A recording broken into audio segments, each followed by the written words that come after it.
It's midlife update time for the 2025 Mitsubishi Outlander. And I know what you're thinking, because I thought the same thing. Did they actually change anything? In this video, I'm going to show you what did change, and I'm going to take you for a drive, because that's where the biggest changes have been made. The new Outlander may look the same as before, but Mitsubishi has set some lofty benchmarks for how they want it to behave on the road.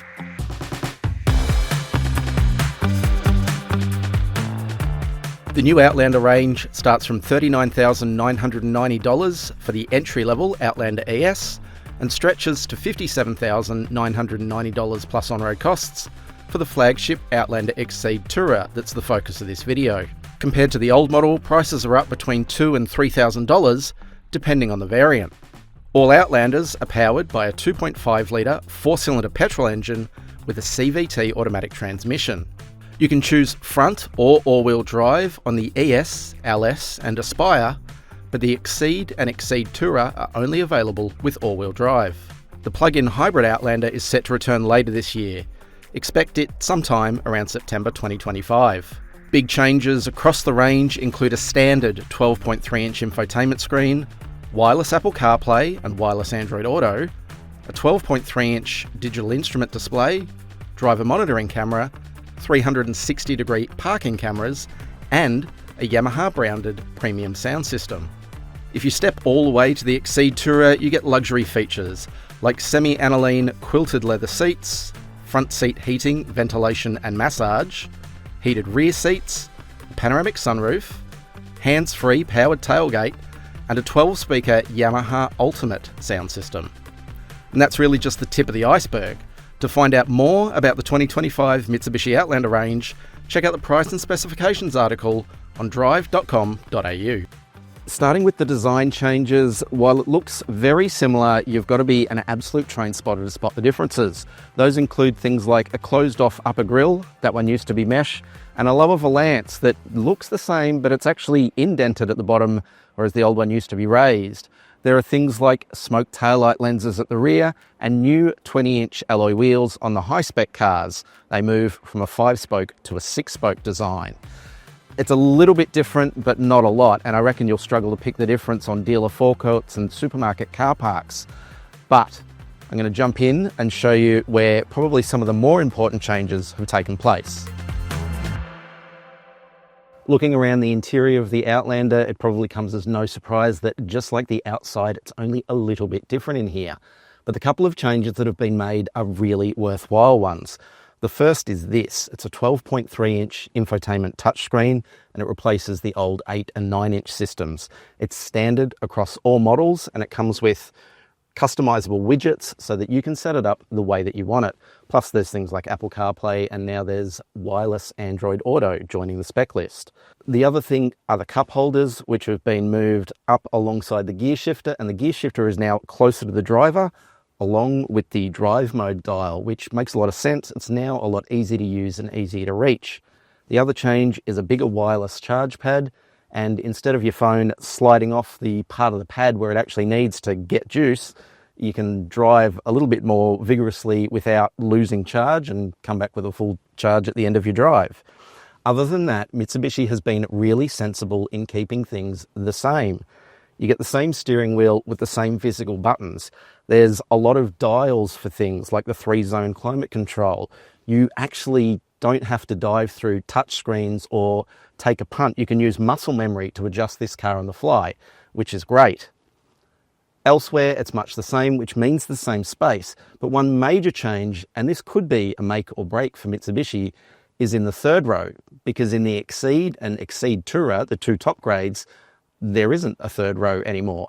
Mitsubishi has made the decision to go with a 5-seat layout on those top spec cars, as well as the base grade ES, and instead of a third row seat, you now get a full-size spare wheel.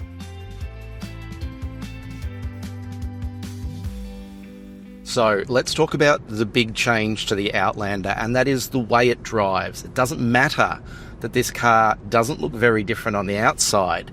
It does drive very differently on the road, and that's a kind of important thing. Mitsubishi Australia wanted to upgrade the way this car drives, and they wanted to make it one of the best in segment. Now, I don't think they got there, but they did make some significant improvements. They engineered this car in Australia with Australian and Japanese engineers, and they have progressively gone through and changed things like the anti-roll bars and the springs and retuned them all so that you get a car that is better controlled over jittery surfaces. It doesn't bounce and bob as much. It recovers quicker over bigger hits. And they've also touched on the steering. So it's now more stable at straight ahead, which in a country that has huge distances between towns matters a lot. It basically all comes together really effectively. There are still some things that they didn't change that maybe need some revision. I find the CVT automatic in this car has a kind of floaty feel, and we've talked about this stretchy feeling of CVTs in the past. This car keeps that. They haven't done anything to change the engine or the transmission. They've made some changes to insulation and sound deadening, so there is either more sound deadening in areas that had it before, or new sound deadeners in places that there weren't sound deadening measures before. And one of those includes the CVT transmission. Another weird change is an external one, and I didn't talk about it in the walk around, but the bonnet and the front guards are now made of steel, and they used to be aluminium. Now, aluminium is usually marketed as being the more high-tech, more lightweight option for making exterior panels. But in this case, it's been done to stop the vibration or the jitter that you used to get from the bonnet. And as an effect of that, it makes the car quieter and smoother. It's not a massive change. You'll probably never notice it, but that's the kind of lengths that Mitsubishi have gone to. For the launch of this car, Mitsubishi took us to South Australia, and they took us to the roads that they developed this suspension tune on. That particular stretch of road, and I'm not on it right now, is pretty diabolical. It's got joins, it's got dips, it's got a series of bends that vary in radius, some tighten, some kind of sneak up on you. It's a really good kind of indicator of the kinds of roads that you get in rural Australia. They didn't just test rurally, they also did city roads and things like, level crossings and tram tracks. And they developed a suspension tune that fits the way Australians drive and the conditions that Australians drive in. Now, I know what you're going to say. How is Australia different to anywhere else in the world? In a lot of respects, it's not, but it's our attitude towards driving and the way that Australians like a car to feel that does vary a little bit from places like Japan, Korea, the United States, and Europe. So getting that fit just right was an important one.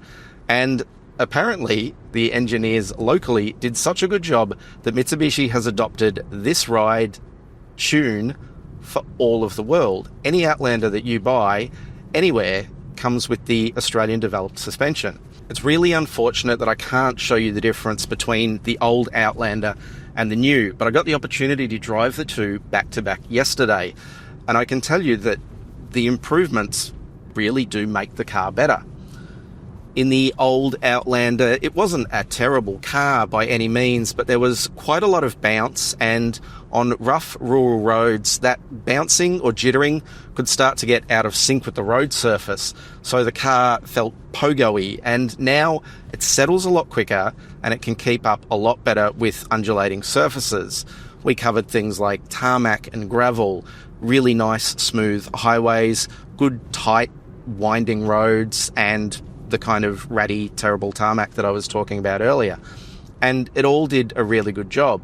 The steering does feel settled at the straight ahead, but once you move it off-centre, it's actually quite quick and responsive. I'm not going to call this car a handling benchmark though, not even for the medium SUV segment. I think there are better cars out there, but for a car that is ostensibly meant to be sort of smooth, quiet and forgettable, it now drives a lot better, and it's not going to be on the top of any enthusiast shopping list, but it's also not going to upset the family users that rely on this car to be as nondescript as possible. But there's no harm in making a car better to drive. No car has ever gotten worse for getting better, and that's very much the case here. It just feels more sorted, more planted, and definitely more stable in conditions where you really want that feeling of security. One of the other changes to the Outlander that I didn't mention before is right in front of me, and that is a driver attention monitoring camera. Mitsubishi rolled this tech out in the Triton, and they didn't do a very good job of it at the time. It would basically yell at you for looking at your speedo, or looking at the rear view mirror, or looking at your infotainment, and it's meant to do that if you're looking too long, but it certainly shouldn't do it constantly.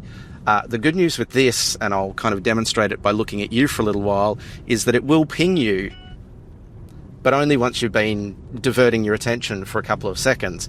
So the system is much better tuned in this iteration than it was when it first launched. And of course, the Triton has since been updated too. So across the board, this driver attention monitoring actually does what it's supposed to do. Anyway, back to the driving. Along with suspension changes, the new Outlander high-spec cars on 20-inch wheels, so that's the Aspire, the Exceed, and the Exceed Tourer, get new Bridgestone Alenza tyres, and these are almost the SUV standard for the medium and large segment, really. You'll find these tyres on Mazdas and BMWs and a bunch of other cars.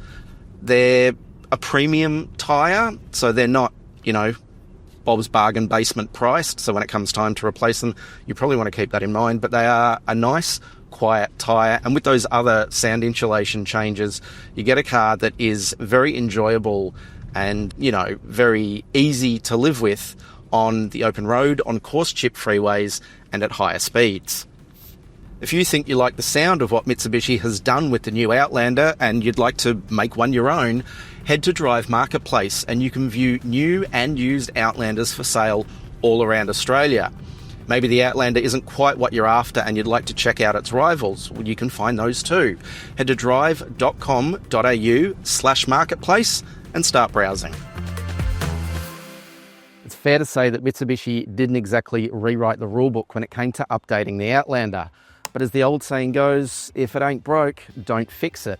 So a lot of what was good about this car has stayed the same, but some of the areas that really did need attention got it. And that's no bad thing. It probably isn't a car that absolutely tops the medium SUV segment, but it does move up a couple of rungs. I'm really keen to know what you think though, so let me know your thoughts on the Mitsubishi Outlander in the comments below. And to stay up to date with everything that Drive has through the garage, be sure to subscribe and click the notification bell to stay up to date.